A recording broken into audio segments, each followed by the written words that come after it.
नमस्कार, बहुत स्वागत आपका अनादि टीवी पर। मैं हूं आपके साथ पारुल। खबरों की शुरुआत बड़ी खबर के साथ, और इस वक्त की बड़ी खबर आपको बता देते हैं भोपाल से, जहां बीजेपी के प्रवासी विधायकों का प्रशिक्षण है और आज प्रवासी विधायकों को प्रशिक्षण दिया जाएगा। कल विधानसभा क्षेत्रों में प्रवासी विधायक रवाना हो जाएंगे। महाराष्ट्र, गुजरात, उत्तर प्रदेश के ये प्रवासी विधायक हैं।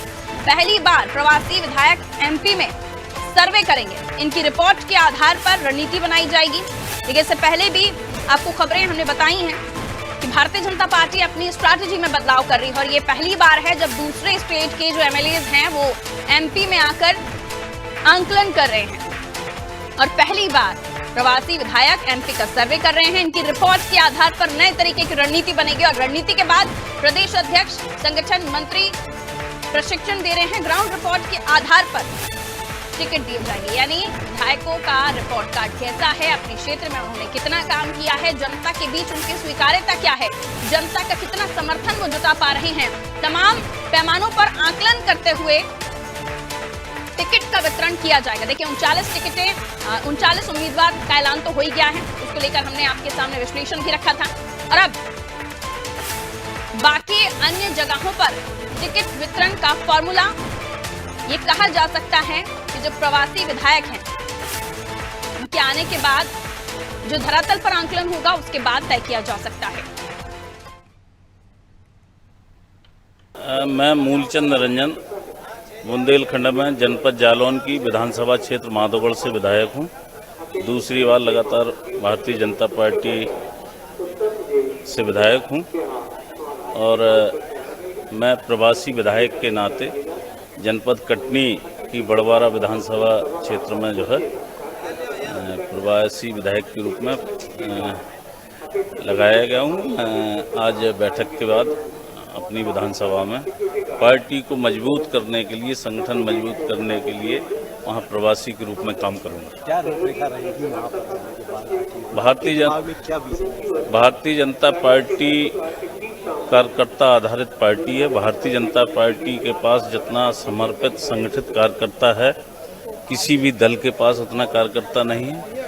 अपने कार्यकर्ताओं को सभी को एकजुट करते हुए हमारा कार्यकर्ता सक्रिय हो जाए, इसके लिए मैं उनके साथ बैठकर उनके साथ योजना बनाकर काम करूंगा।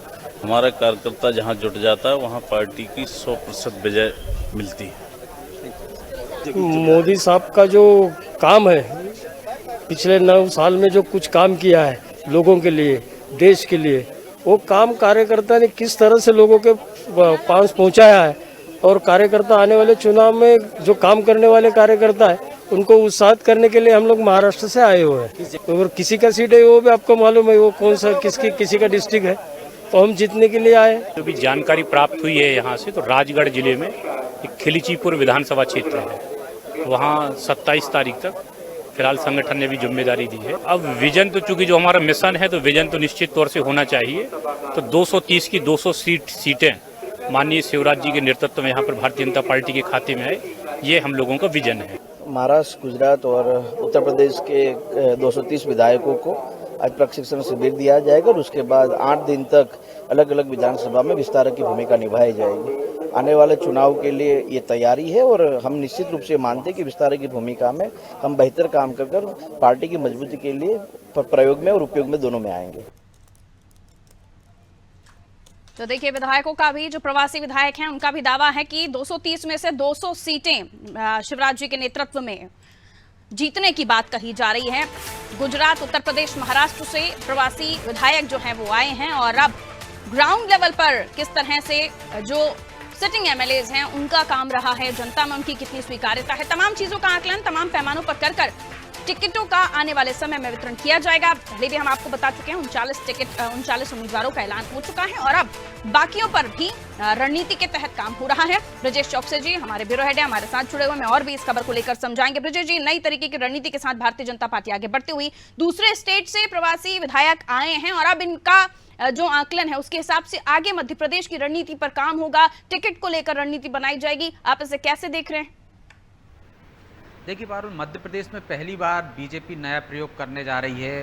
बिहार, महाराष्ट्र, उत्तर प्रदेश के 230 विधायक आए हैं जिनका प्रशिक्षण भोपाल में चल रहा है। प्रशिक्षण के बाद इनको उन विधानसभा क्षेत्रों में भेजा जाएगा। तमाम वो मध्य प्रदेश की 230 विधानसभा क्षेत्रों में भेजा जाएगा, जहां पर ये 7 दिन रहेंगे। 7 दिन यहाँ पर बाकायदा पूरा एक रिपोर्ट कार्ड बनाएंगे। उस रिपोर्ट कार्ड में जो मौजूदा विधायक हैं या जो हारे हुए उम्मीदवार हैं उनके बारे में रिपोर्ट कार्ड होगा। वहाँ के मुद्दे क्या होंगे, खासकर 2 तरीके से काम करेंगे। आज जिनको जिस तरीके का प्रशिक्षण दिया गया है, उन विधानसभा क्षेत्रों में जहाँ पे मौजूदा विधायक हैं, मंत्री हैं, वहाँ पे उनके बारे में क्या फीडबैक आ रहा है, उनकी एंटी इनकम्बेंसी क्या है और मुद्दे क्या हैं, क्या लोगों में नाराज़गी है, यदि वहाँ पे कोई और उम्मीदवार है, दावेदार है तो उसके बारे में क्या फीडबैक है वो लेंगे।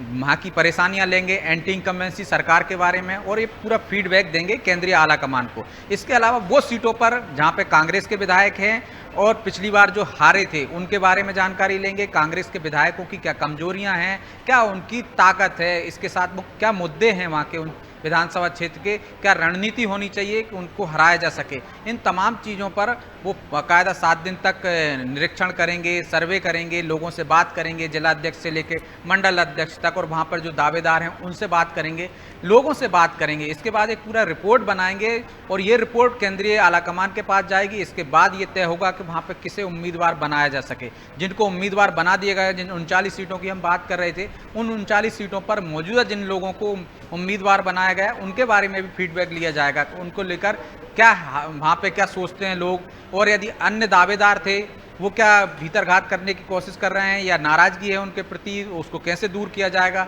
ये सारे बिंदुओं पर बाकायदा एक विस्तृत रिपोर्ट होगी और ये प्रवासी विधायक इस रिपोर्ट के आधार पर, इससे जो प्रवासी विधायक देंगे इसके आधार पर हम देखेंगे कि आगे जो निर्णय होगा पार्टी रणनीति उस हिसाब से बनाएगी। चाहे उन विधानसभा क्षेत्रों में जीत की रणनीति हो, चाहे वहाँ पर आने वाले समय में जिनको टिकट देना है उनके बारे में निर्णय लेना हो, चाहे खासकर उन विधानसभा क्षेत्रों पर भी फोकस रहेगा। उसके लिए एक अलग रणनीति बनी है जो सिंधिया के साथ कांग्रेस से बीजेपी में आए, उनको लेकर अब क्या लोगों में नाराजगी है, क्या यदि उनने पाला बदला था उसके बारे में क्या सोचते हैं, और यदि उनका टिकट कटता है या टिकट उन्हीं को मिलता है तो इसको लेकर वहाँ पे बीजेपी का जो कार्यकर्ता से लेकर जो पदाधिकारी तक है उनके बारे में, उनको लेकर क्या फीडबैक है, इसकी भी जानकारी ली जाएगी ताकि इससे बाद उनको टिकट दिए जाने का निर्णय लिया जा सके। तो ये महत्वपूर्ण है इन विधायकों का जो विधानसभा क्षेत्रों में जा रहे हैं, मध्य प्रदेश की 230 विधानसभा, इनका रिपोर्ट बाकायदा रिपोर्ट कार्ड जो होगा वो बहुत कुछ निर्णय लेने में एक तरह से मददगार साबित होगा और कई नेताओं का भविष्य तय कर पाएगा।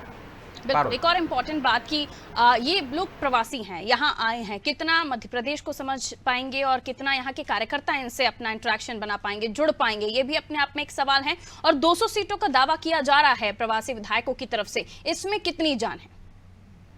देखिए पारुल, उनको कार्यकर्ताओं से संपर्क करना है। वो लोग जमीनी हकीकत समझते हैं या नहीं समझते, जब लोगों से बात करते हैं, जिस तरह से एक सर्वे होता है, ये वो विधायक हैं जो विशेषज्ञ हो चुके हैं, कई बार जीत चुके हैं, उनको मालूम है कि जमीनी हकीकत कैसे पता की जाती है, उन्हें मालूम है कि कार्यकर्ताओं को की नब्ज को किस तरह से टटोला जाता है, वो बाकायदा जानते हैं, माहिर हैं उस बात में, इसलिए इनको भेजा जा रहा है। और बाकायदा उनको ट्रेनिंग दी गई है कि किस तरह से उनको किन लोगों से संपर्क करना है, पार्टी से, पार्टी के कार्यकर्ताओं से, उनके इतर जो निष्पक्ष लोग हैं, जो जनता के लोग हैं, उनके मन को भी टटोलने की कोशिश करना। तो इसमें कहीं मुझे नहीं लगता कि वो जमीनी हकीकत ना समझ पाएंगे, बल्कि वो जो बाहर से आए हैं तो वो किसी के प्रभाव में नहीं रहेंगे, वो स्थानीय स्तर के यदि कोई नेता के प्रभाव में नहीं रहेंगे, उनके लिए सब बराबर हैं। जो दावेदार है वो भी बराबर है, जो विधायक है, जो मंत्री भी है, उनकी नज़र में सब एक पार्टी के कार्यकर्ता के रूप में है, एक दावेदार के रूप में। तो उनकी रिपोर्ट को एक तरह से निष्पक्ष भी माना जा सकता है और एक उनकी अकेले की रिपोर्ट नहीं रहेगी। इसके अलावा हम देख रहे हैं कि तमाम एजेंसियों से भी सर्वे कराए जा रहे हैं, बाकायदा राज्य स्तर पर सर्वे हो रहे हैं, केंद्र स्तर पर सर्वे हो रहे हैं। तो इन सब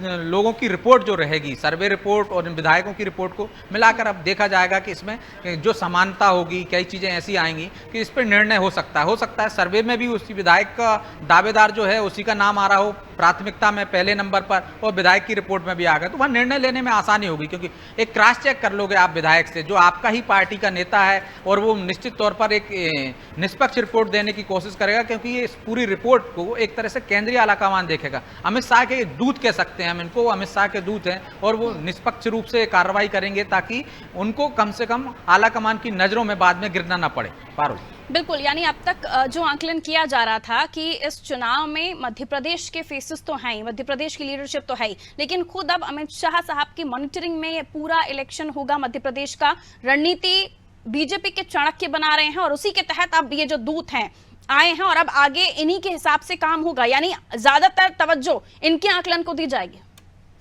देखिए, जिस तरह से अमित शाह ने मध्य प्रदेश में डेरा डाला है, जिस तरह से निर्णय लिए जा रहे हैं, चाहे 39 सीटों पर उम्मीदवार घोषित करने का मामला हो, सीधे केंद्रीय आलाकमान ने एक सूची जारी कर दी जिसकी संभावना नहीं थी, मध्य प्रदेश के नेताओं को तक नहीं पता था। इसके बाद सर्वे के बाद अचानक सूची जारी हो जाती है और जिस तरह से उन्होंने नेतृत्व अपने हाथ में ले लिया, कमान अपने हाथ में ले ली और जो दूत भेजे हैं 230 वो उत्तर प्रदेश के हैं, गुजरात के हैं और महाराष्ट्र के हैं, तो आप उनसे किस तरह की उम्मीद कर सकते हो कि वो मध्य प्रदेश के नेताओं के प्रभाव में आ सकते हैं। वो अमित शाह के करीबी नेताओं में उनकी गिनती होती है। यदि गुजरात से कोई विधायक आ रहा है तो निश्चित तौर पर वो अमित शाह का भरोसेमंद होगा। उत्तर प्रदेश में भी अमित शाह ने ही डेरा डाला था, उन्होंने ही पिछले 2 विधानसभा चुनाव वहां पे कराए हैं, तो हर विधायक को वो व्यक्तिगत रूप से जानते हैं, उसकी क्षमताओं को जानते हैं, इसी अनुसार उन्होंने उनकी ड्यूटी लगाई है। तो ये एक तरह से पूरे संकेत साफ है मध्य प्रदेश में कि इस बार अमित शाह के नेतृत्व में उन्हीं के हाथ में कमान रहेगी, चाहे टिकट वितरण से लेकर जो रणनीति बन रही है, एक एक रणनीति पर जो काम हो रहा है पूरी रिपोर्टिंग उनको हो रही है। वो खुद के दिशा निर्देश दे रहे हैं, लगातार बैठ के ले रहे हैं, वो खुद बैठक लेंगे।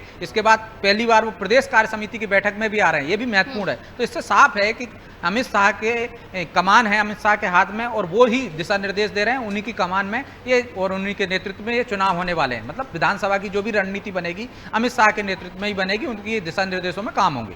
बिल्कुल, बहुत शुक्रिया ब्रजेश जी जानकारी देने के लिए। तो सीधा खुद अमित शाह मध्य प्रदेश में 2023 के इलेक्शंस पर नजर बनाए हुए हैं और उन्हीं के तहत उन्हीं के हिसाब से रणनीतियां भी बनाई जा रही हैं और कहा जा रहा है जो प्रवासी विधायक हैं ये मध्य प्रदेश में उन्हीं के ही भेजे हुए दूत हैं, इन्हीं के हिसाब से आकलन भी होगा और वो हर चीज पर नजर बनाए हुए हैं। यानी मध्य प्रदेश में आने वाले जो चुनाव हैं ना केवल मध्य प्रदेश में जो राज्य की लीडरशिप है उनके अंडर होंगे, बल्कि खुद अमित शाह भी मॉनिटर कर रहे हैं, तो उनके हिसाब से भी सारी चीजें तय